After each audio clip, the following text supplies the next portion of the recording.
नमस्कार। आज की क्लास में हम जिक्र करने वाले हैं यूनान के इतिहास को। तो आइए बढ़ते हैं यूनान के इतिहास के अंतर्गत जानते हैं कि क्या यूनान का इतिहास कहता है शारीरिक शिक्षा के क्षेत्र में। तो आइए बात करते हैं यूनान के इतिहास की, जिसके अंतर्गत शुरुआत करते हैं अपन। यूनान के इतिहास को शारीरिक शिक्षा में खेलों का स्वर्ण काल कहा जाता है।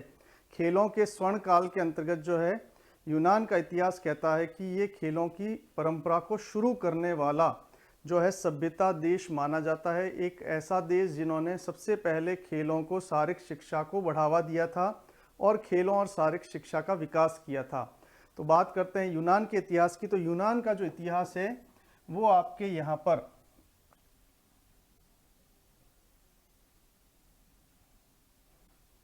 यूनान का जो इतिहास है वो 4 कालों के रूप में जाना जाता है। पहला है आपके होमर काल।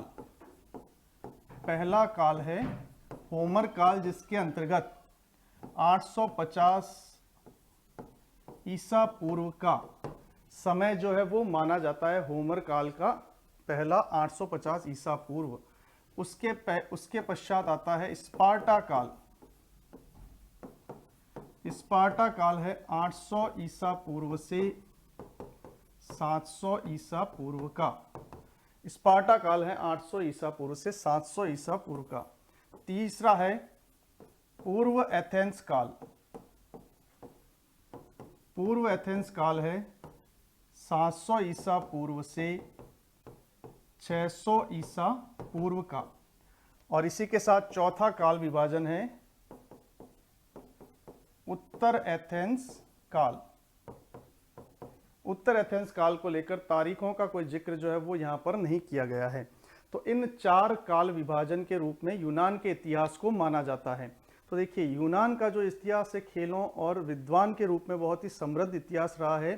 यूनान को खेलों की जननी कहा जाता है, खेलों का स्वर्णिम काल कहा जाता है। और साथ ही साथ यूनान में कई दार्शनिक हुए जिन्होंने आदर्शवाद, यथार्थवाद जैसी प्रक्रियाएं बताई थी। तो यूनान के अंतर्गत जो है प्लेटो, अरस्तु, सुकरात, पाइथागोरस, हिप्पोक्रेट्स ऐसे महान व्यक्तित्व हुए हैं। यूनान के अंतर्गत जो शिक्षा या शारीरिक शिक्षा का रूप कहें वो था व्यक्ति विशेष के व्यक्तित्व का विकास करना, यानी कि एक बालक, एक व्यक्ति के सर्वांगीण व्यक्तित्व रूपों का विकास करना जो है यूनान की देन मानी जाती है। तो यहाँ पर जिक्र शुरुआत करते हैं अपन पहले ऐतिहासिक काल के विभाजन के रूप में, जिसे कहा जाता है होमर काल। तो देखिए होमर काल का जो नाम है वो वहाँ के एक अंधे कवि होमर के द्वारा जो है वो बताया गया है। होमर जो था एक यूनान का शिक्षक था, एक गुरु था, एक एजुकेटर था, जिसने यूनान के इतिहास को अपने 2 महाकाव्यों में लिखा था। तो बात करते हैं पहला होमर काल के अंतर्गत। होमर काल जो था एक कवि होमर के नाम पर रखा गया है। होमर के नाम पर इस काल का नाम जो है होमर काल पड़ा है। कवि होमर को यूनान का गुरु या एजुकेटर माना जाता है। यूनान का गुरु या एजुकेटर माना जाता है क्योंकि ये वो विद्वान था जिसने यूनान के इतिहास को अपने ग्रंथों में व्यक्त किया है, समझाया है, दुनिया को बताया है। होमर द्वारा जो है 2 महाकाव्यों की रचना की गई, इलियड और ओडेसी। इस पर सवाल अभी 2022 की शिक्षक भर्ती, पीटीआई भर्ती में पूछा गया था कि होमर के द्वारा कौन से महाकाव्यों की रचना की गई है। तो होमर ने जो है वो 2 महाकाव्य लिखे हैं, इलियड व ओडेसी, जिसके अंतर्गत उन्होंने इलियड में कई सारे खेलों की, जैसे रथ है, घुड़सवारी है, ऐसे एग्रीकल्चर है, खेलों का रूप है, व्यायामों का रूप है, उसको उन्होंने इसमें लिखा है। तो होमर को यूनान का गुरु कहा जाता है। इसके 2 महाकाव्य है, इलियड और ओडेसी। तो बेसिकली यूनान जो था उसकी शिक्षा का केंद्र जो था वो कहलाता था सैनिक का निर्माण। यूनान की जो शिक्षा थी उसका रूप था एक सैनिक का निर्माण करना, यानी कि उस समय शिक्षा और उसी के अंतर्गत व्यायामों का रूप जो था वो शारीरिक शिक्षा था। तो ऐसी स्थिति में यूनान के अंतर्गत हर शिक्षा पद्धति का रूप वहाँ के बालक युवाओं को एक अच्छा सैनिक बनाने के तौर पर उन्हें शिक्षा प्रदान की जाती थी, उन्हें सैनिक बनाया जाता था। तो यूनान के अंतर्गत भावी सैनिकों का निर्माण जो है वो उसकी शिक्षा का उद्देश्य माना जाता है। इस पर 2018 में सवाल आया था कि यूनान की शिक्षा का उद्देश्य क्या था।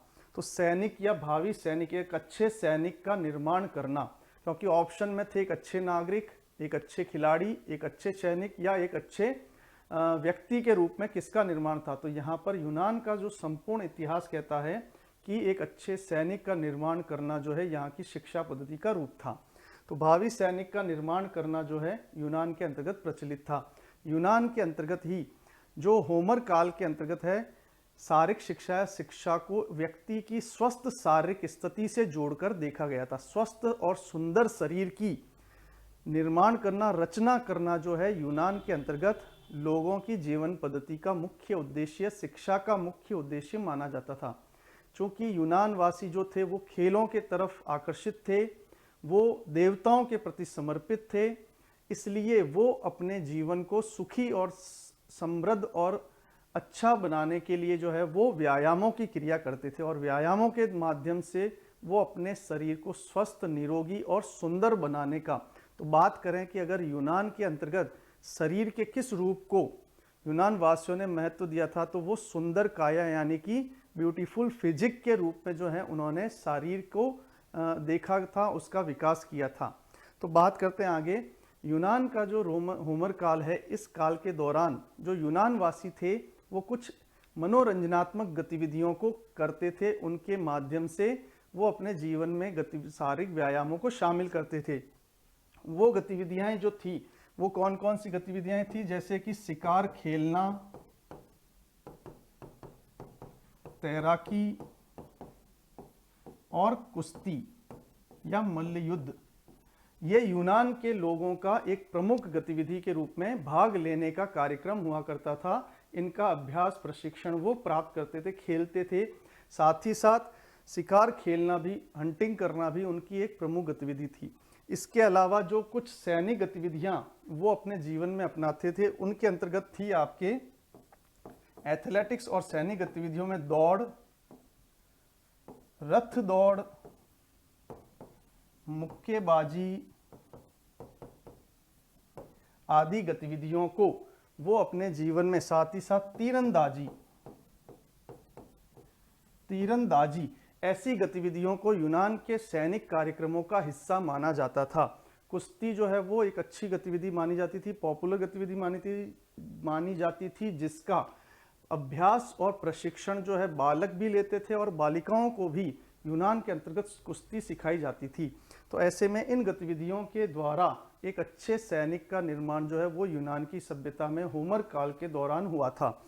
इसकी गतिविधियों का सबसे मुख्य कार्यक्रम था वो था नृत्य और जिम्नास्टिक। नृत्य और जिम्नास्टिक, कहें कि ये दोनों ही ऐसी गतिविधियां थी जो यूनान के निवासियों के जीवन का अभिन्न हिस्सा थी, अनिवार्य हिस्सा थी। यानी कि जिम्नास्टिक और नृत्य उनके आम जीवन का हिस्सा बने हुए थे।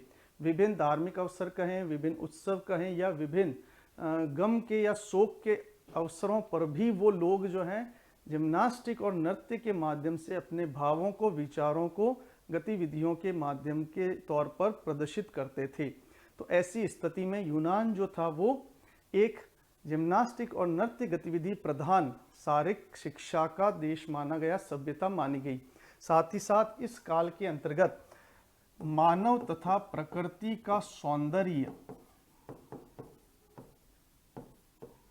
मानव तथा प्रकृति का सौंदर्य जो था ये यूनान वासियों का धर्म था। यानी कि वो किसी जाति या धर्म की समर्थन में नहीं थे, उसके अनुयायी नहीं थे, वो केवल अपने को और भगवान या देवताओं की बनाई सृष्टि को सुंदर रूप में रखने के पक्षधर थे। तो इसी विचारधारा या इसी दर्शन के आधार पर उन्होंने शारीरिक व्यायामों को अपने जीवन में उतारा था या अपने जीवन में शामिल किया था। तो मानव तथा प्रकृति का सौंदर्य ही यूनान वासियों का धर्म था।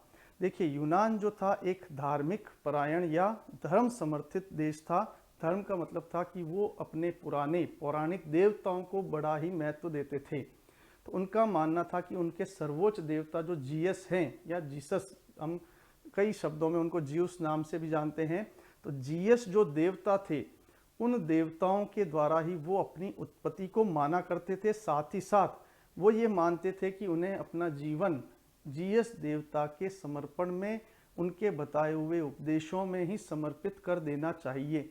तो ऐसी स्थिति में उनके जीवन की सारी गतिविधियां देवताओं की आराधना में, उसके समर्पण में जो है वो की जाती थी। तो मुख्य रूप से यहाँ पर कुल 3 से 4 प्रमुख फैक्ट आता है जिन पर क्वेश्चन आया है। पहला, होमर काल जो है वो किसके नाम पर रखा गया? होमर कवि के नाम पर। दूसरा प्रमुख फैक्ट आता है कि होमर ने किन 2 महाकाव्यों की रचना की है? तो इलियड और ओडेसी 2 महाकाव्यों की रचना की है। तीसरा, यहाँ पर यह सवाल आता है कि यूनान वासियों के द्वारा शिक्षा का आयोजन या शिक्षा की प्राप्ति क्यों की जाती थी? एक अच्छे भावी सैनिक के निर्माण के लिए। और चौथा ये कहता है कि यूनान वासियों का दर्शन या धर्म किस पर आधारित था? सौंदर्य पर। और वो कौन सा सौंदर्य? मानव के स्वयं का शारीरिक सौंदर्य और देवताओं की बनाई हुई प्रकृति का सौंदर्य। तो यहाँ पर होमर काल जो है इन प्रमुख तथ्यों के तौर पर जाना जाता है। फिर बात करते हैं अपन इसके दूसरे महत्वपूर्ण काल की, जिसका नाम है स्पार्टा काल। स्पार्टा काल बेसिकली 800 ईसा पूर्व से 700 ईसा पूर्व का काल विभाजन माना जाता है। तो यूनान के अंतर्गत जो है वो स्पार्टा एक राज्य के रूप में स्थापित था। तो यूनान कुछ 25 से 26 छोटे छोटे राज्यों में विभाजित था और वो राज्य आपस में युद्ध करते थे, लड़ाइयाँ करते रहते थे और एक दूसरे पर अधिकार जमाने का प्रयास करते रहते थे। तो ऐसे में क्रिप्ट और ऐसे कई सारे राज्य थे, क्रिटनी और ऐसे कई सारे राज्य थे, जिनमें प्रमुख 2 राज्य जो है निकल के आए थे, स्पार्टा और एथेंस। तो अपन पहले बात कर रहे हैं स्पार्टा की। तो स्पार्टा जो है एक नगर राज्य था जिसके सैनिकों को नगर सैनिक, नागरिकों को क्या कहा जाता था? स्पार्टा के नागरिकों को कहा जाता था नगर सैनिक या सिटी सोल्जर के नाम से उन्हें जाना जाता था। स्पार्टा को कहा जाता है क्लासिकल एज। स्पार्टा को कहा जाता है क्लासिकल एज के नाम से कम 2 से 3 बार ये सवाल कि क्लासिकल एज का संबंध किससे है, ये अपने राजस्थान के शारीरिक शिक्षक की भर्ती में पूछा जा चुका है। तो यहाँ पर बात करते हैं क्लासिकल एज। क्लासिकल एज क्यों कही जाती थी? क्योंकि स्पार्टा की जो जीवन पद्धति थी वो एक राज्य के द्वारा, शासन के द्वारा नियंत्रित जीवन पद्धति थी, कंट्रोलिव या अनुशासित जीवन पद्धति थी। उसका मैं आपको तथ्य देता हूं कि स्पार्टा के अंतर्गत जो 5 काल विभाजन थे जीवन के, जिसके अंतर्गत जन्म से 7 वर्ष, पहला